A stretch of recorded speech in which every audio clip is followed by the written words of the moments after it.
दोस्तों, जापान में एक ऐसा भूतिया गेम है जिससे पूरी दुनिया को दूर ही रहना चाहिए। उस खेल का नाम है हितोरी काकारुम्बो। और हाँ, हमारी आज की डिमोनिक जापानीज हॉरर मूवी उसी गेम को हमें दिखाएगी जो आपकी रूह हिला देगा। वीडियो स्टार्टिंग से पहले ही बता देता हूँ कि हमारा चैनल इस गेम को प्रमोट नहीं कर रहा है। ये वीडियो सिर्फ और सिर्फ एंटरटेनमेंट पर्पसेस के लिए है। इस मूवी का नाम है रियल काकू रेम्बो या फिर हितोरी काकू रेम्बो। फिल्म में दिखाई गई कहानी सच्ची नहीं है, पर हमारी सलाह आपको यही रहेगी कि ऐसे गेम्स को ना खेलें। एनीवे, आप लोग देख रहे हो डिमोनिका का जो बेस्ट हॉरर रिकैप चैनल है, और ड्रिल सिंपल है कि आप लाइक करो, शेयर करो और सब्सक्राइब करो। मैं हूं कैश, आपका रिकैपर, और अब मैं आपको लेकर चलता हूं हितोरी काकुरुम्बो मूवी की एक डरावनी डिमोनिक श्रापित भयंकर कहानी की तरफ। मूवी शुरू होती है ये बताते हुए कि एक ऐसा श्रापित खेल है जिसका नाम है हितोरी काकुरेम्बो, और इस गेम को खेलने के लिए इंसानों को जरूरत होती है एक गुड़िया की, चावलों की, अपने खुद के नाखूनों की, एक लाल धागे की, एक चाकू की और नमक के पानी की। हम देखते हैं गेम को खेलने का तरीका।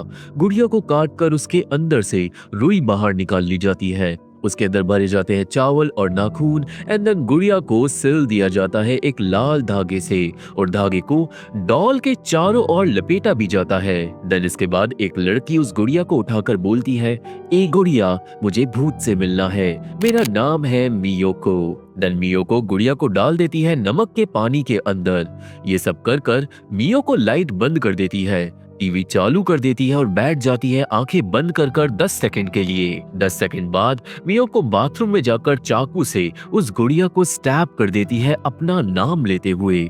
ऐसा करते ही गेम शुरू हो जाता है। मियोको जाकर एक कोने में छिप जाती है भूतों से, वो भी 2 घंटे के लिए। क्योंकि दोस्तों, ये जो गेम है ना, हितोरी काकुरेम्बो, इसका मतलब होता है छुपम छुपाई खेलना भूत के साथ अकेले, और अगर भूत ने ढूंढ लिया तो आप जानते ही हो क्या होगा। एनीवे, 2 घंटे बाद मियोको नमक के पानी को मुंह में भर लेती है। वो भाग के दिन जाती है बाथरूम में और गुड़िया के ऊपर उस पानी को फेंक देती है, मुंह के अंदर से भी और ग्लास से भी। ऐसा करते ही मियोको इस खेल को जीत जाती है, पर कहानी के हिसाब से वो गुड़िया अब श्रापित है और जहाँ जाएगी अपने साथ श्राप ले जाएगी। देन मियोको पानी से कुल्ला कर कर सोने चले जाती है, क्योंकि कुल्ला करना जरूरी था, क्योंकि नमक का पानी थोड़ा सा भी मुंह में नहीं रहना चाहिए। यहाँ से सीन हो जाता है कट, और हम देखते हैं मायू नाम की एक लड़की को जो ऑनलाइन अननोन लोगों से बातें कर रही थी एक ऑनलाइन चैट थ्रेड पे, और उसी थ्रेड में लोग बात कर रहे थे हितोरी काकुरेम्बो के बारे में। चैट थ्रेड में सारी अजीब अजीब बातें हो रही थी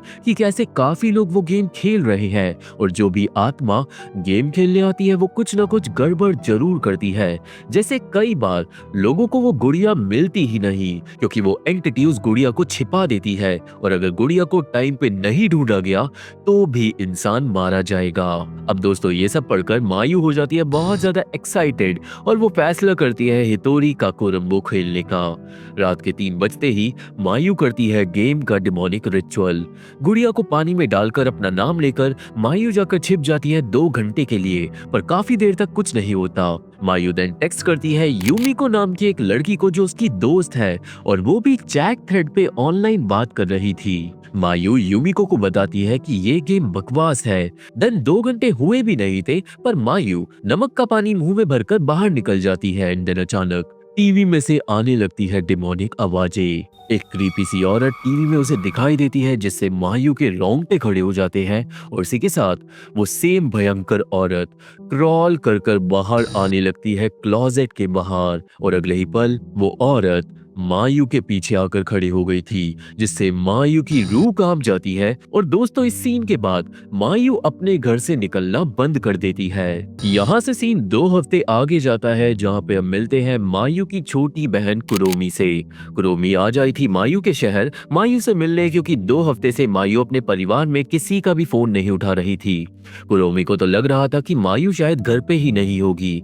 वो मायू के घर पहुंचती है, पर सरप्राइजिंगली दरवाजा ऑलरेडी खुला हुआ था, और अंदर जाने पे मायू बड़े अजीब तरीके से बैठी हुई थी।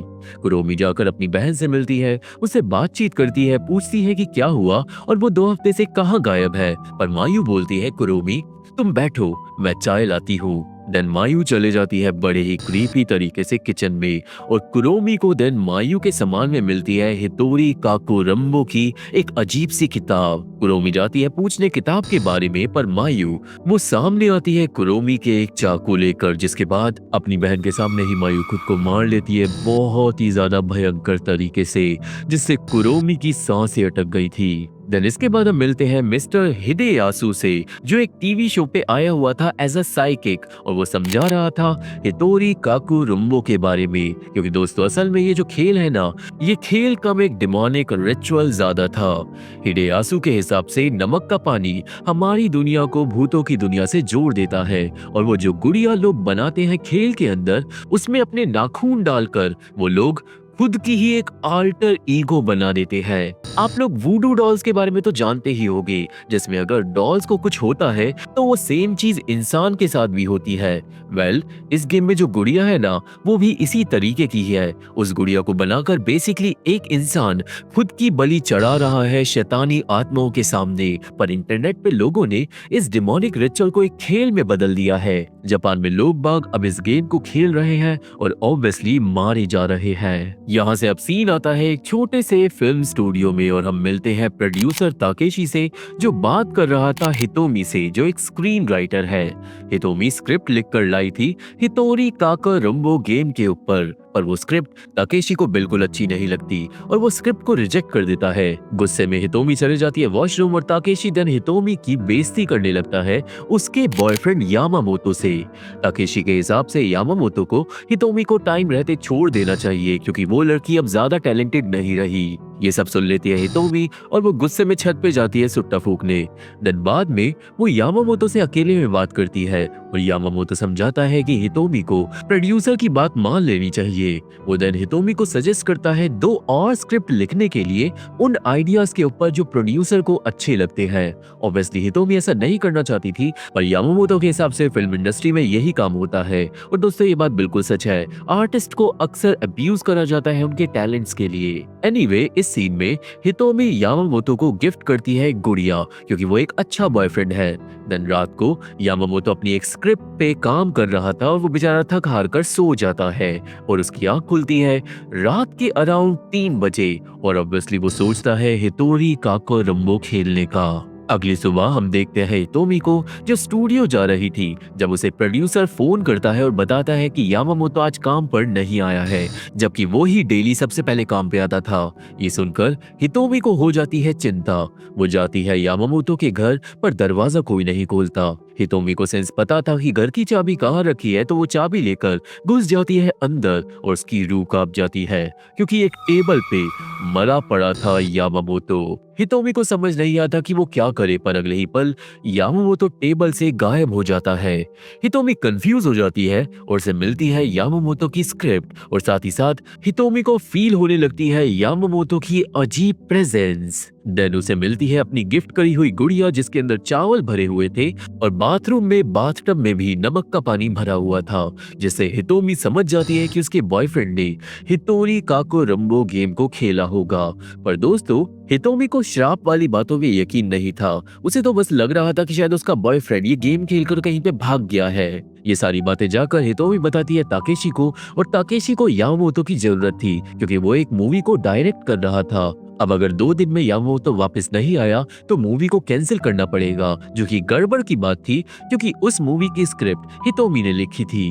अब सिंस यामामोतो गायब हुआ था हितोरी काकुरुम्बो गेम को खेलने के बाद, तो हितोमी जाकर उठा लेती है यामामोतो के रिसर्च पेपर, क्योंकि उसने इस खेल के ऊपर भी रिसर्च करी हुई थी अपनी स्क्रिप्ट और कुछ और काम के लिए। हितोमी अब स्टार्ट करती है इन्वेस्टिगेशन अपने बॉयफ्रेंड को ढूंढने के लिए, और यहाँ से सीन आता है कुरोमी पे, जो अपनी बहन की खौफनाक मौत के बाद डिप्रेस्ड हो गई थी, पर उसे समझ आ चुका था कि मायू की खुदकुशी हितोरी काकुरुम्बो गेम खेलने के बाद हुई, यानी कि शायद वो खेल उसकी बहन की मौत से रिलेटेड है। साथ ही साथ जापान में ये खेल बहुत फेमस हो गया था।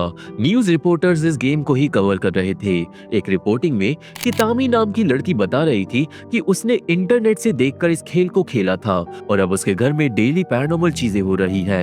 एंड देन हमें अगले ही पल पता चलता है कि कितामी अब मर चुकी है। सीन वापस आता है हितोमी पे, जो रिसर्च कर कर कर थक जाती है। वो जाती है कॉफी लेने, पर स्टूडियो वापस आने पे उसके होश उड़ जाते हैं क्योंकि टेबल पे बैठा हुआ था यामामोतो। अपने बॉयफ्रेंड को देखकर हितोमी एक पल के लिए खुश होती है, पर देन यामामोतो क्रीपी तरीके से बोलने लगता है कि हितोरी काकारुम्बो को मत खेलना, वो गेम तुम्हें मार डालेगा। इतना ही नहीं, यामामोतो के पूरे चेहरे से डिमोनिक तरीके से खून बह रहा था, जिससे हितोमी की सांसें अटक जाती है और वो जाग जाती है। मतलब ये बस एक सपना था। और दोस्तों, मेरे ख्याल से यामामोतो की आत्मा अपनी गर्लफ्रेंड को वार्निंग देने आई थी ताकि वो भी उस श्रापित खेल के जंजाल में ना फंस जाए। एनीवे, जागने के बाद हितोमी के पीछे आ जाता है एक काला साया, पर वो कोई आत्मा नहीं थी। वो निकलती है कुरोमी, जो अपनी बहन की उस किताब के साथ स्टूडियो में आई थी इन्वेस्टिगेट करते करते। हमें फाइनली पता चलता है कि कुरोमी के पास जो हितोरी काकोरुम्बो की किताब है ना, उस किताब को लिखा था यामामोतो ने। कुरोमी यामामोतो से ही मिलने आई थी, पर ऑब्वियसली वो बेचारा अब गायब है। यहाँ पे कुरोमी और हितोमी बैठ के बात करते हैं और हमें पता चलता है कि हितोमी को इस खेल के बारे में 1.5 साल पहले पता चला था एक इंटरनेट की वेबसाइट पे। उस वेबसाइट पे एक कहानी लिखी थी इस गेम के ऊपर, जो एक स्कूल की लड़कियां उस टाइम पे खेल रही थी और उनके साथ अजीब चीजें हो रही थी। उस कहानी को ही देन हितोमी ने यामामोतो को बता दिया था। देन यामामोतो ने रिसर्च कर किताब को लिखा था, जिसकी वजह से पूरा गेम जापान में फेमस हो गया। तो बेसिकली दोस्तों, जितने लोग मारे जा रहे हैं उसमें कहीं ना कहीं गलती हितोमी की है। अब दोस्तों, बात इतनी सी नहीं थी। यहाँ पे कुरोमी सुनाती है एक कहानी और सीन जाता है पास्ट में। हम देखते हैं कुरोमी को जो 6th क्लास में थी और जिस पार्क में कुरोमी खेलने जाती थी वहां पे हमेशा एक लड़की आती थी और कुरोमी को अजीब तरीके से घूरने लगती थी। वो लड़की असल में पास के एक पुराने घर में रहती थी अपनी दादी के साथ, क्योंकि उसकी माँ, जो लोगों के हिसाब से एक चुड़ैल थी, उसने खुदकुशी कर ली थी। उस अजीब लड़की का ख्याल उसकी दादी ही रख रही थी और उसका नाम था सुमिए। दोस्तों, सुमिए बहुत ज्यादा अकेली थी और वो कुरोमी के पास इसलिए घूमती थी क्योंकि उसे लगता था कि वो कुरोमी को अपना दोस्त बना लेगी। पर एक और राज की बात थी, सुमिए असल में भूतों को देख सकती थी। देन एक दिन सुमिए कुरोमी के पास आकर दोस्ती कर लेती है और वो उसे अपनी शक्तियों के बारे में भी बताती है। सुमिए की मदद से कुरोमी को भी भूत दिखाई देने लगते हैं और वो दोनों लड़कियां जल्दी ही बन जाती हैं बेस्ट फ्रेंड्स। इस दोस्ती में सुमिए कुरोमी को एक की चेन भी गिफ्ट करती है। पर फिर एक दिन कुरोमी को जापान छोड़कर हमेशा के लिए जाना था अपनी फैमिली के साथ और ये सुनकर सुमिए हो जाती है उदास। वो अपनी इकलौती दोस्त को नहीं खोना चाहती थी और इससे पहले कुरोमी घर जा पाती, सुमिए बोलती है कि चलो एक भूतिया गेम खेले। और दोस्तों, वो गेम था हितोरी काकारुम्बो, यानी कि किताबों की कहानियों से भी सालों पहले उस गेम को कुरोमी जानती थी सुमिए की वजह से। सुमिए और कुरोमी दनम उस गेम को साथ में खेलते हैं और छिप जाते हैं क्लोजेट में, पर कुछ भी नहीं होता। जल्दी ही कुरोमी को उसकी माँ का फोन आने लगता है क्योंकि उन्हें शिफ्टिंग करनी थी और इसलिए कुरोमी भाग जाती है बाहर। पर अचानक कुरोमी के सामने आ जाती है इस खेल की डिमोनिक एंटिटी, जो थी एक औरत, और उस औरत की आंखें नहीं थी। वो एंटिटी बोलती है धप्पा, यानी कुरोमी खेल को हार गई थी। एंटिटी कुरोमी को मारने के लिए बढ़ती है, पर एंड टाइम पे सुमिए आ जाती है अपनी दोस्त को बचाने के लिए। वो एंटिटी सुमिए को अपने साथ ले जाती है और ये सब सुमिए की दादी ने भी देख लिया था। उस दिन के बाद सुमिए किसी को भी नहीं मिली और ये कहानी प्रेजेंट में सुनाकर कुरोमी सुमिए का दिया गया वो की चेन भी दिखाती है हितोमी को। ऑब्वियसली ये कहानी सुनकर हितोमी चौंक गई थी और उसे एक बात समझ नहीं आ रही थी कि अगर ये खेल इतना ज्यादा डिमोनिक है तो लोग इसे खेल क्यों रहे हैं। पर यहाँ पे कुरोमी के पास थी एक थ्योरी। असल में दोस्तों, जब इंसान ज्यादा डिप्रेस्ड हो जाते हैं तो उन्हें कोई समझता नहीं, और इसलिए इंसान लोग ऐसे रास्ते ढूंढते हैं जिससे उनकी लाइफ में कोई पर्पस उन्हें मिल सके, चाहे वो पर्पस भूतों के साथ गेम खेलने का ही क्यों ना हो। बेसिकली जापान में बहुत ज्यादा डिप्रेस्ड लोग हैं और वो ही इस खेल को खेल रहे हैं, क्योंकि जो एंटिटी है वो कम से कम आकर उन्हें अटेंशन तो देती है, और साथ ही साथ लोगों को कहानियां भी मिल जाती है इंटरनेट पे फेमस होने के लिए। ये सब सुनकर हितोमी फैसला करती है कि अगले दिन वो दोनों सूमिये के घर जाएंगे इन्वेस्टिगेट करने के लिए, क्योंकि दोस्तों सूमिये ही शायद वो पहली इंसान थी जो इस खेल के बारे में जानती थी, तो शायद उसके घर पे कुछ मिल सके। हितोमी देन शिनादा नाम के अपने एक दोस्त को भी फोन करती है और उसे बोलती है सूमिये के ऊपर रिसर्च करने के लिए। नेक्स्ट डे हितोमी जाकर मिलती है शिनादा से, जिसने बहुत सारी इन्वेस्टिगेशन करी थी।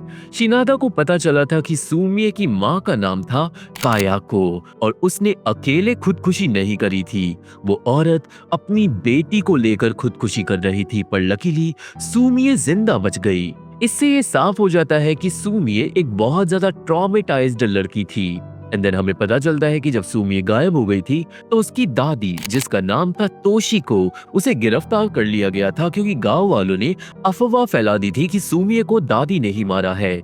इतना ही नहीं, शिनादा के हिसाब से दादी तोशिको अभी भी जिंदा है और वो एक नदी के किनारे रहती है, क्योंकि वो बेघर हो गई थी जेल से निकलने के बाद। ये सारी बातें जाके हितोमी बताती है कुरोमी को, और अब अगर उन्हें इन्वेस्टिगेशन को आगे बढ़ाना है तो उन्हें जाकर मिलना होगा तोशिको से। वो दोनों अब जाते हैं उस नदी के किनारे और फाइनली मिलते हैं तोशिको से, पर तोशिको हितोरी काका रंबो का नाम सुनते ही भागती है। दोनों लड़कियां भीख मांगती है कि वो उनकी मदद करे, क्योंकि जापान में लोग मर रहे हैं, और फाइनली तोशिको सुनाती है इस मूवी की एक भयंकर डिमोनिक कहानी। दोस्तों, असल में तोशिको की बेटी यानी सूमिये की माँ कायाको सच में एक विच थी। उसके पास थी कुछ काली शक्तियां, जिनसे वो रिश्ता बनाकर रखती थी डिमोनिक एंटिटीज से। इसी वजह से कायाको की बेटी सूमिये के अंदर भी काली शक्तियां थी और वो भूतों को देख सकती थी। पर अब ध्यान से सुनना, कायाको हमेशा से चाहती थी कुछ डिमोनिक करना। बेसिकली वो औरत बहुत ज्यादा खतरनाक थी। उसी औरत ने एक डिमोनिक रिचुअल बनाया था ताकि वो आत्माओं के साथ छिपम छिपाई खेल सके। कायाको ने इस गेम को सिखाया था अपनी बेटी सूमिये को, और ये सब देखकर तोशिको समझ गई थी कि उसकी बेटी और पोती दोनों ही इस दुनिया के लिए खतरा है। इसलिए तोशिको ने अपनी बेटी और पोती दोनों को ही खाने में जहर मिलाकर दे दिया था। बेसिकली तोशिको ने अपने परिवार को खत्म करने की कोशिश करी थी। हालांकि उस हादसे के बाद कायाको तो मर गई थी, पर सूमिये बच गई थी। सूमियो ने देन हितोरी काका रंबो को खेलना स्टार्ट कर दिया था अकेले, और उस गेम के अंदर फंस गई थी कायाको की डिमोनिक आत्मा। तो बेसिकली दोस्तों, वो जो बिना आंखों वाली चुड़ैल हमने देखी थी ना, वो कायाको है, सूमिये की माँ, जो अब उस गेम की एक एंटिटी में बदल गई है। तो इस तरीके से जन्म हुआ था उस डिमोनिक खेल का, और अब कायाको जितने भी लोगों को अपने साथ ले जाएगी वो सब हमेशा उस खेल के अंदर फंस जाएंगे। तोशिको के हिसाब से कायाको की डिमोनिक आत्मा को रोकने का कोई भी रास्ता नहीं है, और अगर हितोमी और कुरोमी इस खेल के साथ ज्यादा छेड़छाड़ करेंगे तो वो भी मारे जाएंगे। बेहतर यही होगा कि ये दोनों इस खेल को भूल जाए, और ऑब्वियसली इस कहानी से दोनों लड़कियों का दिल दहल चुका था। पर हितोमी जिद करती है कि कोई तो रास्ता होगा जिससे गायब हुआ इंसान वापस आ सकता है। तोशिको बताती है कि एक अफवाह के हिसाब से अगर उस खेल को खेला जाए वहीं पे जहाँ पे इंसान गायब हुआ था, तो खेल सक्सेसफुली खत्म होने के बाद इंसान वापस आ सकता है। ये सुन के अब क्या था, हितोमी फैसला करती है हितोरी काका रंबो खेलने का अपने बॉयफ्रेंड के घर में। कुरोमी भी उसकी मदद करना चाहती थी, पर हितोमी सख्त मना करती है। दिन देर रात को हितोमी पहुंचती है अपने बॉयफ्रेंड के घर के बाहर, पर अचानक एक डिमोनिक हाथ हितोमी को पीछे से आकर पकड़ लेता है एंड बैम, हितोमी टेलीपोर्ट होकर पहुंच जाती है घर के अंदर। यानी दोस्तों, ये घर श्रापित हो गया था उस खेल की वजह से। हितोमी इधर उधर चीजें देखने लगती है और अचानक क्लोजेट से बाहर निकलता है यामामोतो नमक के पानी के साथ। पर दोस्तों, यामामोतो अपनी गर्लफ्रेंड को देख या सुन नहीं पाता, क्योंकि ये असली यामामोतो नहीं था। मैं यहाँ समझा देता हूँ कि इस वक्त घर का श्राप हितोमी पे हावी हो चुका है। अगर आपने मेरे चैनल पे जापानीज हॉरर रिकैप्स बहुत टाइम से देखे हैं तो आपको अच्छे से पता होगा कि जापान में अगर किसी घर में कुछ डिमोनिक हो जाए एक बार तो वो पूरा घर श्रापित हो जाता है। अब क्योंकि यामामोतो के घर में एक बार डिमोनिक रिचुअल हो गया था तो अब ये पूरा घर श्रापित है और जो भी इस घर के अंदर आएगा उसके साथ 100% पैरानॉर्मल चीजें होंगी, बिल्कुल ग्रज मूवी की तरह। एनीवे हितोमी अपने बॉयफ्रेंड का पीछा करती है और पहुंच जाती है वॉशरूम में, जहां पे अचानक श्राप की वजह से बाथटब का पानी हो जाता है काला एंड देन बाथटब से बाहर निकलती है एक हद से ज्यादा क्रीपी आत्मा, जिसे देखकर हितोमी की रूह कांप जाती है। और दोस्तों ये आत्मा और किसी की नहीं, कायाको की थी। तभी यामामोतो भी गायब हो जाता है और वो इविल शक्ति बढ़ती है हितोमी की तरफ। हितोमी भागती अपनी जान बचाकर बाहर, पर अचानक उसके सामने आ जाती है दर्जनों इविल एंटिटीज जो क्रीपी तरीके से हंस रही थी। हितोमी डरकर वहीं गिर जाती है, जिसके बाद कायाको हितोमी के पास आ जाती है। वो क्रॉल कर चढ़ जाती है हितोमी के ऊपर और उसे बुरी तरीके से डराकर बेहोश कर देती है। देन अगले सीन में हितोमी को सही सलामत होश आता है। जी हाँ, हितोमी मरी नहीं, क्योंकि उसने अभी तक इस खेल को खेला नहीं था। वो बस इस श्रापित घर में थी और इसलिए उसके साथ पैरानॉर्मल चीजें हो रही थी। देन हितोमी के सामने आ जाती है यामामोतो की आत्मा। हितोमी अपने बॉयफ्रेंड को बोलती है वापस आने के लिए, पर आत्मा मना कर देती है। हितोमी को यहाँ पे फाइनली समझ आता है कि उस खेल ने यामामोतो को मार डाला है और वो अब जिंदा नहीं होगा, चाहे कुछ भी हो जाए। वो समझ जाती है कि अब उसे मूव ऑन करना ही होगा, वरना ये श्रापित खेल उसे भी नहीं छोड़ेगा। सीन यहाँ से आता है कुरोमी पे, जो फिल्म स्टूडियो में ही अपना काम कर रही थी कि अचानक उसके लैपटॉप पे चल जाती है हितोरी काकुरुम्बो की एक वेबसाइट और लाइट्स भी फ्लिकर होने लगती है। हितोमी जाती है वापस लाइट जलाने, पर देन टीवी अपने आप चल जाता है और टीवी पे सामने आती है सुमिए, उसकी बचपन की दोस्त। ये देखकर कुरोमी कांप जाती है। वो भागकर जाकर पूछती है कि ऐसे कैसे हो सकता है, क्योंकि दोस्तों कुरोमी ने उस गेम को खेला तक नहीं था, तो उसे ये आत्मा क्यों परेशान कर रही है। पर यहाँ पे ठहर जाओ, पहले मैं समझा देता हूँ ताकि कंफ्यूजन ना हो। हाँ, कुरोमी ने अभी इस गेम को नहीं खेला था और उसने गेम को खेला था जब वो छोटी थी सुमिए के साथ। देन सुमिए जिस दिन गायब हुई थी उसी दिन से इस खेल का श्राप कुरोमी के पीछे लग गया था। पर उस दिन कुरोमी अपने मम्मी पापा के साथ जापान छोड़कर अमेरिका चली गई थी। यही वजह है कि श्राप कुरोमी को नहीं मार पाया। पर मूवी की शुरुआत में कुरोमी वापस जापान आ गई थी अपनी बहन से मिलने और इसलिए एक और बार फिर से श्राप उसके पीछे लग गया और फाइनली श्राप को अब मौका मिल गया था कुरोमी को मारने का। इसी वजह से अब टीवी में से सुमिए बोलती है कि हितोरी काकुरुम्बो की दुनिया बहुत ज्यादा सुंदर है, जहाँ पे सब लोग एक साथ रहते हैं। देन टीवी में सारे वो लोग आ जाते हैं जो अभी तक मरे थे, इंक्लूडिंग कुरोमी की बहन मायू भी। जिसके बाद सुमिए टीवी से गायब हो जाती है और आ जाती है कुरोमी के पीछे। सुमिए बहुत क्रीपी तरीके से हंसने लगती है। देन टीवी से बाहर निकलते हैं डिमोनिक हाथ, जो जकड़ लेते हैं कुरोमी को और उसे खींच के ले जाते हैं श्रापित दुनिया में, और इसी के साथ कुरोमी भी मारी जाती है। थोड़ी देर बाद स्टूडियो में आती है हितोमी, पर उसे अब कुरोमी की जगह बस उसका की चेन मिलता है और कुछ नहीं। देन दोस्तों अगले दिन हम देखते हैं नदी के किनारे तोशिको की लाश को, यानी कि हितोरी काकुरुम्बो के श्राप ने तोशिको को भी मार डाला। पर क्यों? आप लोग इसकी थ्योरी खुद बनाओगे और मुझे कमेंट में बताओगे, क्योंकि यही एक मिस्ट्री है जो मूवी में सॉल्व नहीं करी गई। वहीं दूसरी तरफ ताकेशी आता है स्टूडियो में और वो सोचता है कि शायद उसे हितोमी की लिखी स्क्रिप्ट पे मूवी बना लेनी चाहिए, और इसी के साथ ये कमाल की मूवी हो जाती है खत्म। वेल ये था पूरा रिकैप हितोरी काकुरुम्बो मूवी का। एंड दोस्तों सिंपली इस मूवी को मैं दे रहा हूँ 8.2 आउट ऑफ 10। बहुत दिनों बाद मेरी सांस में सांस आई एक अच्छी हॉरर मूवी देखकर। सबसे पहली बात, ये मूवी सिर्फ 1 घंटे की थी, पर 1 घंटे में ही इतनी बड़ी स्टोरी पैक थी, वो भी इतने अच्छी तरीके से, बिल्कुल स्ट्रक्चर्ड वे में कि माइंड ब्लोइंग लगे सब कुछ। लो बजट मूवी होने के बाद भी इस मूवी में बहुत कम कमियां थी। एक्टर्स की एक्टिंग भी अच्छी और कमाल की थी और इस कंफ्यूजिंग स्टोरी का जवाब नहीं था। आप लोग मुझे अपनी रेटिंग्स कमेंट में बताना। इस मूवी के शायद 2 और पार्ट हैं, पर वो अभी इंटरनेट पे कहीं भी मौजूद नहीं है। मैं उन्हें जल्द ही रिकैप करने की कोशिश करूंगा, क्योंकि आप देख रहे हो डिमोनिक आर्काइव, जो बेस्ट हॉरर रिकैप चैनल है। और ड्रिल सिंपल है कि आप लाइक करो, शेयर करो और सब्सक्राइब करो। ये आपकी तरफ से फ्री सपोर्ट है जो चैनल की बहुत ज्यादा मदद करता है। मैं हूँ कैरिश, आपका रिकैपर, और मैं चैनल के अपडेट्स डालता हूँ टेलीग्राम पे, और मैं इंस्टाग्राम पे सबका पर्सनल रिप्लाई करता हूँ, तो वहाँ पे भी जाके फॉलो कर लो। और मैं आपसे मिलूंगा अपनी अगली वीडियो में, तब तक के लिए थैंक यू, बाय बाय।